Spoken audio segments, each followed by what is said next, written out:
This man played 135 games. He kicked 178 goals. He won the Copeland Trophy in 1981 and 1985. He was captain of Collingwood in 83, 84, 85 and 86.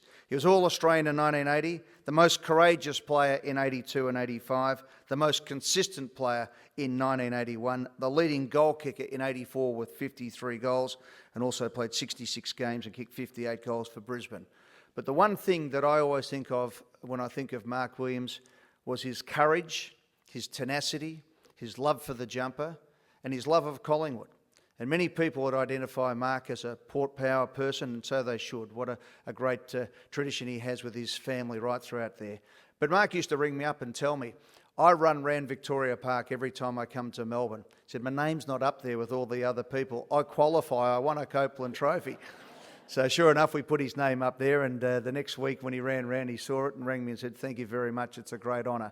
Mark Williams, for all that, just shows me, and always has shown me, that he has a deep and loving pride of his contribution to the Collingwood Football Club. And tonight, Mark, on behalf of all Collingwood supporters, all of your teammates, all members and all board members throughout our proud history since 1892, would like to thank you for your contribution to the Collingwood Football Club and bestow upon you, by acclamation from our members tonight, the highest honour we can, and that is life membership of the Collingwood Football Club. Congratulations, mate. Thanks a lot, Eddie. It's been a long time since, obviously, I've been back here. It's great to be back. Collingwood is, as Eddie said, is where I grew up. Gave me a great opportunity, wonderful memories, and lifelong friends. And there's no doubt about that. I met my wife, actually, here at Collingwood Social Club. After a final in 81, Dakes introduced us. And thanks to Dakes, and Dakes has been a true mate for the rest of our lives. Pauline is a footy chick.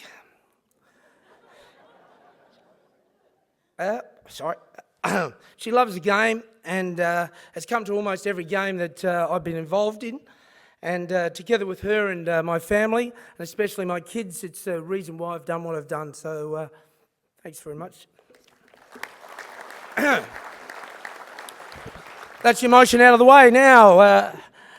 In 1981, Brian Evans took me in for a few nights and made me really welcome, and he still works at the club, and I see Brian every now and again, and fantastic to know that people from my era are still around here. I see Ian McMullen up the end there, who I played a few finals with, and certainly a great player there.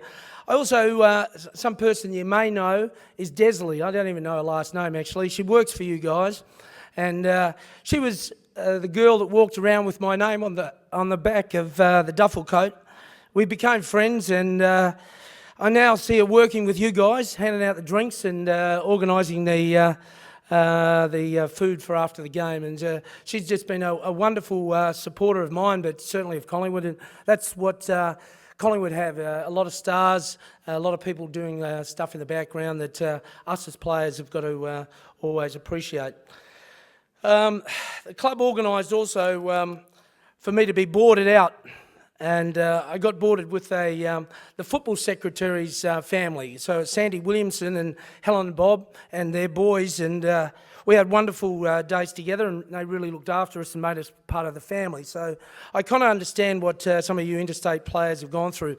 I actually lived there with John Annear and James Manson, obviously a premiership player, and James taught me all about rock and roll, and we're lifelong friends as well. And I also met along the way my best man, and that was Shane Morwood, and Morph and I have been through some great things together, and we're still very close in our lives.